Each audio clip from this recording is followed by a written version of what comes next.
We get elected. We always say that the governors really can't be that partisan because potholes aren't partisan. We actually get judged by what we accomplish. We get held accountable for that. So unlike Congress, we have to do those things. And there's this cool thing. We're celebrating America 250, but the way our country was set up, the most of the power was left to the states, not to the federal government. That's certainly changed over the years. Unfortunately, we think that that's one of the problems. But here's, I think, why this really matters and should matter to all Americans. That is that we are the laboratories of democracy. So if a blue state comes up with a new policy that solves a problem in their state, I'm going to steal that. I want the best for my people. It goes the other way around. We were just talking about Mississippi today and their reading scores, the third grade reading scores. They went from 49th to top 10. Yeah, it was really remarkable. And all of us looked around and said, hey, what is Mississippi doing? We should copy that. And so almost all of us, I think, have adopted some portion of Mississippi's policies around the science of reading. That's why governors and mayors are, I think, more popular. Why there's a little more trust, although we're all struggling with that right now. But we're lucky to have these events where we can get together and learn from each other. I can tell you, I took it a step further where we saw what was happening in Mississippi. We didn't just copy the model. We actually stole their superintendent, who's now the superintendent in the state of Maryland. So it's now becoming the Maryland model. I don't know if I want to encourage that. Governor, so I'm wondering, no poaching people, guys. Everybody play nice in the sandbox.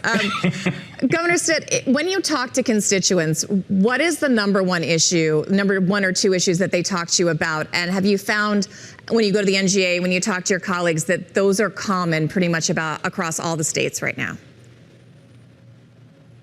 Yeah, I mean, I tell people all the time, and every year I've been governor now for 8 years, and it hasn't changed. I mean, I believe that whether you live in rural Oklahoma or urban Oklahoma, you want the same thing. Whether you're Republican or Democrat, you really want the best education for your kids, the best opportunity. I want to make sure I put my kids in the best situation possible so they can chase their American dream.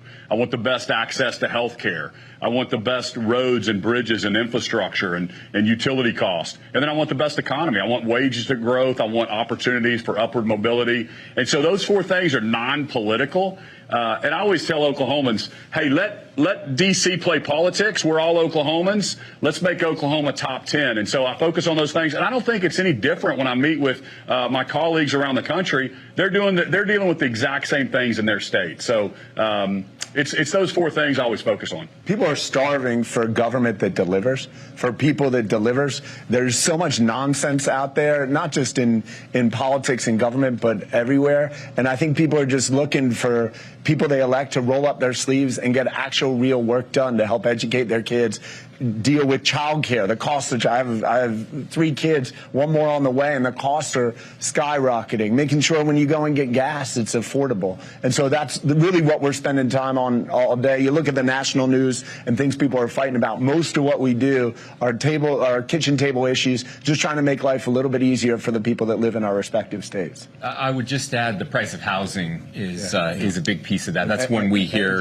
energy too. Yeah. All of the consumer costs. That's huge for all of us. That's funny. I was actually just going to say, so obviously I'm here in New York. I moved here recently, and I talk about it on the show a lot.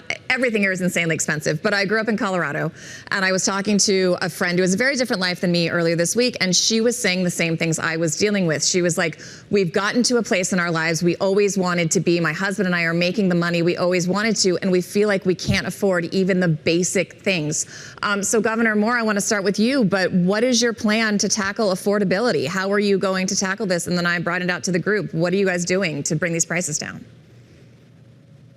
Well, I think one thing that all the governors recognize is that, we wish we could control the price of gas, but that's not something that governors control. We know we are seeing how nationwide the price of gas has just skyrocketed over the past 12 weeks. We see how, we wish we could control the price of groceries. Unfortunately, we're now seeing how inflation is the highest that it's been in 3 years. And so you're watching the price of groceries continue to go up. And so there are certain factors that as governors, we don't control the fact that things continue to rise, but we can control the things we can control. So, for example, when we're talking about best practices that we've seen, and that as other states we've also brought on board, we actually in Maryland, we passed legislation that deals with the issue of price manipulation manipulation at supermarkets, where, supermarkets and big supermarket chains cannot use your data against you when you walk into a supermarket and increase the prices because they know that you will pay for the increased prices. So we were the first state to actually ban price manipulation. That when it came to things like rising energy prices that we're all wrestling with, in our state, and I know other states have done the same, we've now put hundreds of dollars back in the pockets of our people in Maryland. It's $300 million that we've now put back to the people of Maryland to deal with these rising energy prices. And so we're making sure we can control the things we can control, making historic investments in childcare, as Matt was talking about, because that is one of the largest costs that families are dealing with, where they're now having to choose between, are my kids going to be okay, or can I go back into the workforce? And so we're making sure as governors that while we cannot control a lot of the dynamics that are existing within our states, the things that we can control to make life a little bit easier for the people of our states, we can and we will. Does anybody else want to get any other specific policies that y'all want to highlight that you are trying to do either on housing, or I know energy is a big concern, especially with data centers going in a bunch of places, food costs, childcare. Are there any other policies that come to mind that you're trying to enact in your states? Go ahead. I think we all want to jump in. Sorry, I'm trying not to just keep going down the row, but you're grown-ups. You can figure it out. All right, thanks, guys. Good. Go ahead.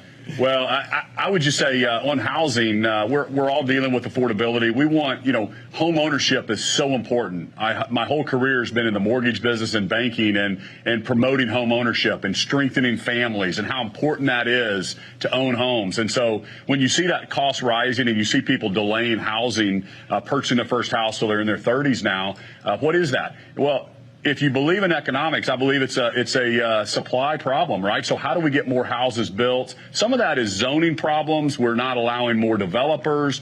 To me, it's always over-regulation, right? So we passed a bill to encourage zero interest loans to developers to develop more houses. And then for that, they had to produce affordable houses for the working families. The Build Act that we did allows developers now to burden the cost of utilities, infrastructure as far as water, sewage, instead of back onto the municipality. So we're doing everything we can to encourage more supply coming in. We're already very affordable in Oklahoma, and we're getting tremendous economic development. But we want more. We want to unleash the innovation of companies to go meet the demands of Americans, and I think that's the best policy, just a free market approach. Governor Meyer, one of the big things that we were just talking about with the big costs is energy, and energy costs are really going up. And we're seeing that coincide, of course, with these big data centers that are going in all across the country. I'm wondering if you are hearing from your constituents that they are concerned about AI, they are concerned about the energy draw of these data centers, and what you're doing about that in your state. I am hearing a lot. I think all of us are hearing a lot about data centers and the concerns about AI. They run the gamut from security concerns, privacy concerns, environmental concerns, and wealth inequality concerns. And I think each of us have a different approach. We're looking to attract employers in Delaware.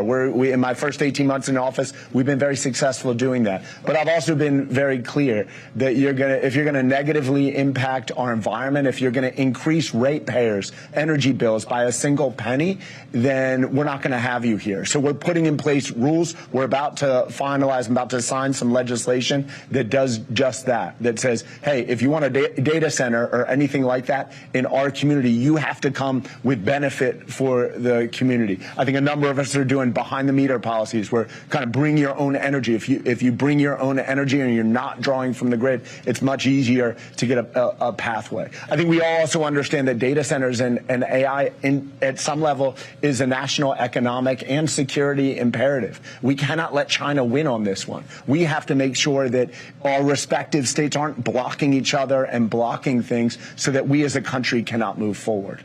All right, gentlemen, we're running a little short on time. I really appreciate you taking the time. Before I let you go, I do want to play a game. So if everybody could please raise your hand like this. Wait, I have to find my camera here.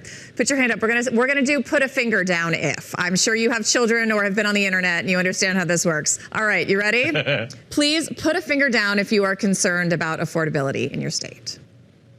Put a finger down if you're concerned? Yeah, if you're concerned about affordability in a state, Put one of your fingers down. Please put a finger down if you have released a book in the past year or are planning to release a book in the coming year. All right, that's 2 out of the 4. Put a finger down if you're going to Iowa this year or in the next cycle. Iowa. I think I'm going to Iowa. Meyer. He's in, the new guy. Yeah. The gentleman from Delaware has put a finger down. And finally, please put a finger down. We're just going to New Hampshire. New Hampshire also counts. Okay. New Hampshire also counts. My wife has to have a drink. My final question of the day. Please put a finger down, gentlemen, if you are running for president in 2028. I'm looking. All right, no one committed. No one committed. Thank you for being good sports. I appreciate it. Raise his hand.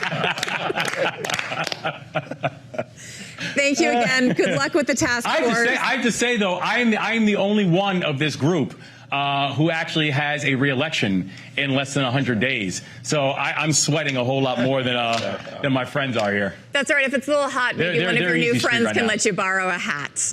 Gentlemen, thank you so much. Have a great time at the Stockyards. We really appreciate you joining us today.